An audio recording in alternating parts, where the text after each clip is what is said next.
آفاق کے ہر ہر گوشے میں۔ ولی کس کو مانتے؟ اللہ تبارک و تعالیٰ نے 4 کتابیں نازل فرمائیں، اللہ دے دیتا۔ حضرت جبریل سب کی چھتوں پہ، اللہ کے فرشتے بارش برساتے ہیں نا، کتابیں بھی برس سکتی تھی نا، چھتوں پہ گرا دیتا کہ لو پڑھو، لیکن اللہ نے کتابیں 4 بھیجی، نبی 1 لاکھ کم و بیش 24,000 عطا فرمایا۔ فرمایا کتاب پڑھنی ہے پر جب جلوہ دیکھنا ہے تو میرے مصطفیٰ کا دیکھنا ہے، حضور کے نور کی روشنی میں تم نے قرآن مجید کو پڑھنا ہے۔ وہ بھائی سمجھ نہیں ہے، میں آج تک سمجھ نہیں آئی، آج تک، کہ گاڑی کا پتہ ہے کہ اس کی ہینڈ بریک کہاں ہے، اس کا کلچ کدھر ہے، اس کی فلاں چیز کدھر ہے، پھر بھی ایک استاد پیسے بھی لیتا ہے، 15 دن ساتھ بھی بٹھاتا ہے، پھر طریقہ سکھاتا ہے۔ جب ایک چھوٹا سا کام بغیر استاد کے نہیں آتا تو دین بغیر استاد کے آ جائے گا؟ اور دین کے مسئلے باریک ہیں، یاد رکھیں، شیطان حملے کرتا ہے، باریک بات ہے۔ تکبر والا جنت میں نہیں جائے گا، ریاکاری والے کی عبادت قبول نہیں ہوگی، حسد والے کے اعمال ضائع ہو جائے، جھوٹ بولنے والے کو حضور نے فرمایا میں اسے مومن ہی نہیں مانتا۔ اب یہ ساری چیزیں جو باطنی نقص ہیں، یہ بیماریاں ہیں باطن کی۔ آپ اگر دوائی نہ لیں تو آپ کے جسم کی بیماری نہیں جاتی، درویش کے پاس نہ جائیں تو آپ کی روح کی بیماری نہیں جاتی۔ جھوٹ نہیں چھوٹ سکتا، بدی نہیں چھوٹے گی۔ ہم نے دیکھا ہے تھوڑی دیر کے لیے لوگ مسجد آتے ہیں، نماز شروع کرتے ہیں، عمرہ کر کے آئے تو شروع ہو گئی،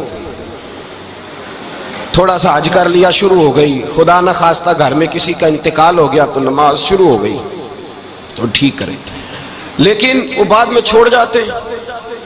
قائم کون رہتا ہے؟ قائم وہ رہتا ہے جس کے پیچھے کوئی قائم رکھنے والا ہوتا ہے۔